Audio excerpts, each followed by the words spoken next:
नमस्कार दोस्तों, आपका स्वागत है अपने चैनल में। उम्मीद है आप सब अच्छे होंगे।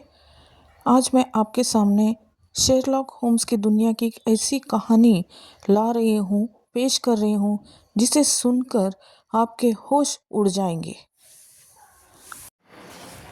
इस कहानी का नाम है the man with the twisted lips, यानी कि मुड़े हुए होठों वाला व्यक्ति। यह कहानी एक ऐसे व्यक्ति की है जो कि एक भला इंसान है, अच्छा पति है और उसका समाज में एक अच्छा सा रुतबा है। साथ ही उसकी एक पत्नी है जो कि उससे बेहद प्यार करती है और उसे ऐसा लगता है कि उसके पति का अपहरण हो गया है। इस कहानी में और एक किरदार है जो कि अपने चहेते शेरलॉक होम्स है। तो चलिए दोस्तों, शुरू करते हैं the man with the twisted lips की कहानी। यह रहस्यमय भरी कहानी है और हम सुनने जा रहे हैं इस कहानी का सारांश, यानी कि समरी। तो चलिए देखते हैं सीन 1, रात का समय और डॉक्टर वॉटसन का आगमन। कहानी शुरू होती है एक बरसाती तूफानी रात से। वॉटसन अपने कमरे में अकेले बैठे हैं और तभी अचानक उनके घर के सामने एक घोड़ा गाड़ी आकर रुकती है और अचानक जोर जोर से दरवाजा खटखटाने की आवाज आती है। जैसे ही दरवाजा खोला जाता है तो सामने होती है एक औरत जो कि बहुत ही घबराई हुई है और सहमी हुई है और उसका नाम है मिसेस सेंट क्लेयर। और वह घबराई हुई आवाज में वॉटसन से कहती है कि मेरे पति लापता हो गए हैं, गुम हो गए हैं। मुझे उन्हें ढूंढने में आपकी मदद चाहिए। वॉटसन बिना एक पल गंवाए उस महिला के साथ निकल पड़ते हैं। वह महिला वॉटसन को बताती है कि उसके पति एक सम्मानित व्यक्ति है और उनका नाम है नेविल सेंट क्लेयर और लाइम स्ट्रीट में रहने वाले बहुत नामी व्यापारी है।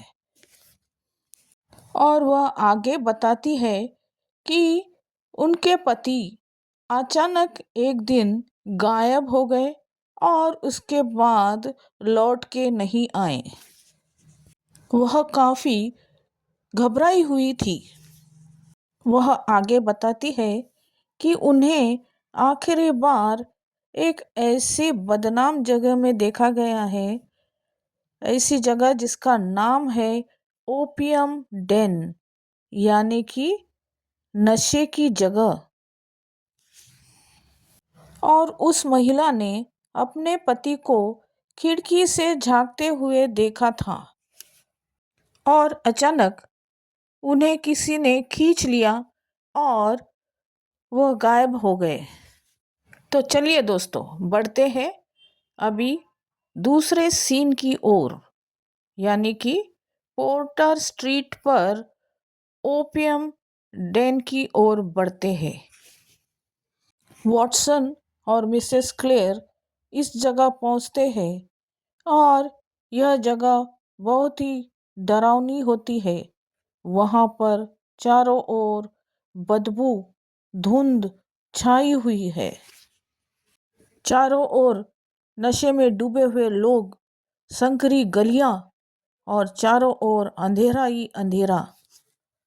और फिर एक पुरानी इमारत, द बार ऑफ गोल्ड। और अचानक सामने आता है एक जाना पहचाना चेहरा। दोस्तों, क्या आप गेस कर सकते हो ये चेहरा किसका है और यहाँ पर क्यों है? और ये चेहरा होता है शेरलॉक होम्स का। शेरलॉक होम्स जब वॉटसन को देखते हैं तो चहक कर और मुस्कुरा कर कहते हैं कि वॉटसन, तुम्हें देखकर बहुत अच्छा लगा। शायद हम दोनों एक ही मामले पर काम कर रहे हैं और शेरलॉक होम्स इस केस को पहले से ही हैंडल कर रहे थे। अब तीनों जब अंदर जाते हैं तो उन्हें वहाँ पर एक अजीबोगरीब आदमी दिखाई पड़ता है जिसका चेहरा बहुत ही गंदा मटमैला और उसके होठ मुड़े हुए हैं, जैसे उसे कोई बहुत बड़ी बीमारी हो। वह अपना नाम ह्यूग बुन बताता है। वहाँ के लोग उसे भिखारी के रूप में जानते हैं। यही वो आदमी है जिस पर इस कहानी की रहस्यमयता बढ़ती है। तो चलिए दोस्तों, अब बढ़ते हैं हम सीन 3 की ओर। इसमें हम देखते हैं पुलिस की छानबीन और चौंकाने वाले सबूत। अब शेरलॉक होम्स बताते हैं कि पुलिस को उस ओपियम डेन की खिड़की के नीचे कुछ चीज़ें मिली है और वह चीज़ें हैं मिस्टर सेंट क्लेयर की। पहले तो उनका रुमाल मिला जिस पर खून लगा हुआ था, फिर उनका कोट मिला और फिर उनका कॉलर जो कि खून से सना हुआ था, जिससे सब आश्चर्यचकित रह गए। अब पुलिस को पूरा यकीन हो चुका था कि मिस्टर क्लेयर की हत्या हो चुकी है और इस हत्या के पीछे उस भिखारी का हाथ है जिसका चेहरा होठ टेढ़े मेढ़े है। लेकिन मिसेस क्लेयर सबको रो रो कर बताती है कि उसके पति जिंदा है और उसने खुद अपनी आंखों से अपने पति को इस खिड़की से झांकते हुए देखा था। दोनों पक्षों के बयान अलग और सच्चाई कुछ अलग। दोस्तों, अगर आपको यह कहानी इंटरेस्टिंग लग रही है तो प्लीज़ लाइक कीजिएगा, शेयर कीजिएगा और सब्सक्राइब भी कीजिएगा। तो चलिए दोस्तों, अब बढ़ते हैं सीन 4 की ओर। अब इसमें हम देखते हैं शेरलॉक होम्स की तर्क शक्ति और सच्चाई ढूंढ निकालने की बुद्धिमानी। अब कहानी में एक ट्विस्ट आ जाता है। शेरलॉक होम्स बड़ी ही बारीकी से हर चीज़ की जांच पड़ताल करते हैं और इस जांच पड़ताल के दौरान उन्हें जो कपड़े मिलते हैं उस पर खून लगा हुआ है, यानी कि सिर्फ कपड़े मिले हैं, डेड बॉडी नहीं मिली। और तो और कमरे में कोई लड़ाई के निशान नहीं है और सबसे महत्व का सबूत तो यह है कि ह्यूग बुन के पास हत्या के कोई भी सबूत नहीं है। होम्स कहते हैं, वॉटसन, कहीं कुछ गड़बड़ है, ये चीज़ें बिल्कुल भी मेल नहीं खाती है। और इसी बीच पुलिस ह्यूग बुन को गिरफ्तार कर लेती है। इधर ह्यूग बुन चिल्ला चिल्ला कर कहता है कि वह निर्दोष है, परंतु पुलिस उसकी एक नहीं सुनती।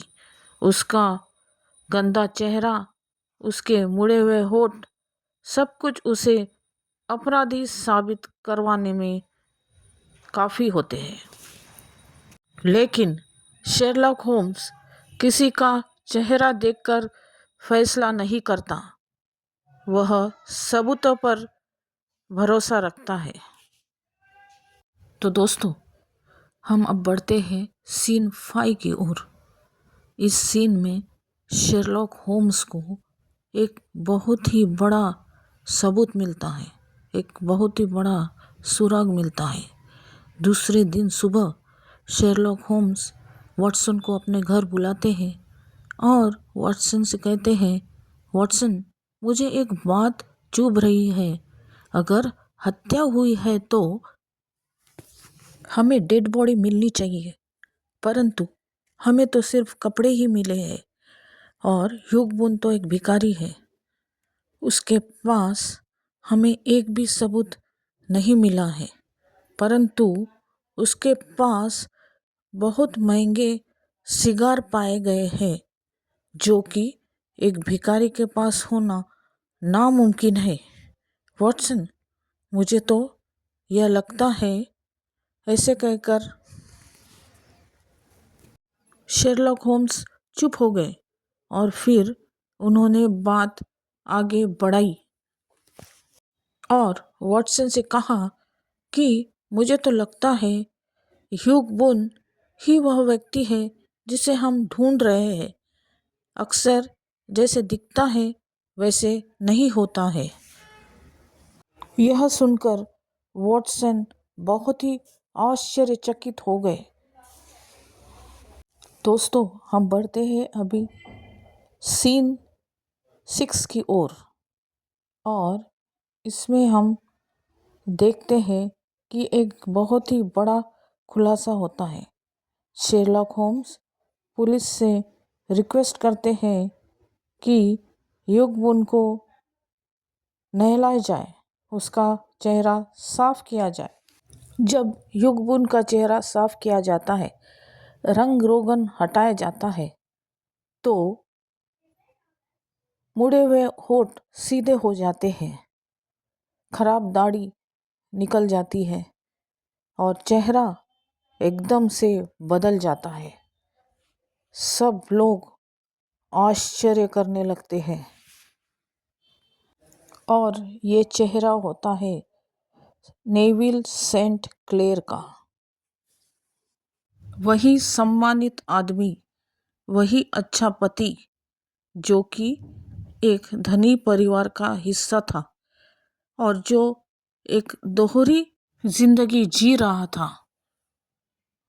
अब उसका असली चेहरा सबके सामने आ गया और सब आश्चर्यचकित रह गए। तो चलिए दोस्तों, अब हम बढ़ते हैं सच्चाई की ओर, यानी कि सीन 7। और इसमें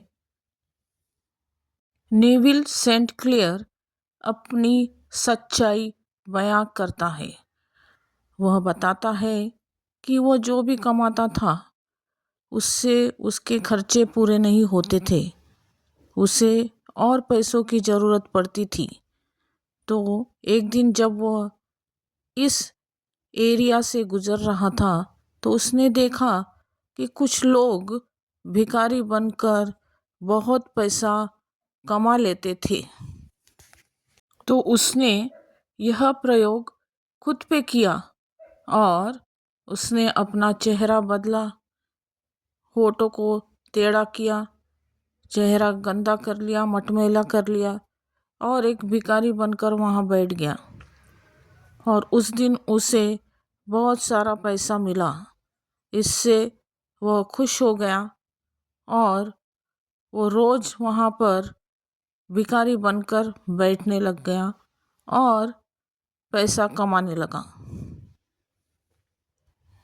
परंतु एक दिन जब वह मेकअप उतार रहा था तो उसके पत्नी ने उसे देख लिया और तुरंत वह खिड़की से नीचे छुप गया और वहाँ पर उसने अपने कपड़े निकाल कर फेंक दिए और हुआ यूँ कि वहाँ से वो भाग गया।